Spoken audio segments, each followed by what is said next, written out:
আমরা Asia cup final যে রাউন্ডটা আমরা খেলবো অস্ট্রেলিয়াতে, সেটার জন্য আমাদের সাউথ এশিয়ায় কোনো প্র্যাকটিস ম্যাচ আমরা খেলতে চাই না, ঠিক আছে? আমরা সেটার জন্য অনেক strong team, Japan, Korea, China, এই লেভেলের টিমের সাথে আমরা প্র্যাকটিস ম্যাচ খেলতে চাই।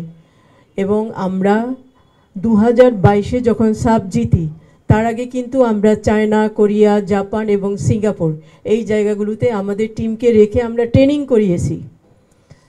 করিয়েছি এবং তাদের টিমের সাথে খেলেছে তারা। তো ওই লেভেল থেকে বিল্ড আপ করে নিয়ে আসার পরেই কিন্তু 2022-এ সাব চ্যাম্পিয়ন হয়েছে। তো এটাও আমাদের মাথায় আছে। আমি বর্তমান প্রেসিডেন্ট তাবিদ আওয়ালের সাথে এটা নিয়ে কথা বলবো যে আমরা ওই লেভেল থেকে ট্রেনিং করতে চাই আর আমরা ওই লেভেলে প্র্যাকটিস ম্যাচও খেলতে চাই। তো এর কোনো বিকল্প নাই, এই 7 মাসের ভিতরে আমরা এগুলো করব। তো সেটা অবশ্যই আমাদের মাথায় আছে, আমরা কাজ করে যাচ্ছি। আপনার যত সহজে জিনিসগুলো বলতে পারি, প্র্যাকটিক্যালি কিন্তু সেটা করা এত ইজি হয় না, কারণ আমি যার সাথে খেলবো তার শিডিউল মিলতে হবে, অনেক কিছু ক্যালকুলেশন থেকে আপনারা জানেন, আপনারা যেহেতু স্পোর্টস নিয়ে কাজ করেন। ধন্যবাদ। আমাদের আছে, আমাদের মাথায় ওইটা আছে, আমাদের ওই লেভেলেরই প্ল্যানিং আছে। আমি সাউথ এশিয়ার কোনো টিমের সাথে খেলতে আগ্রহী না। ওকে।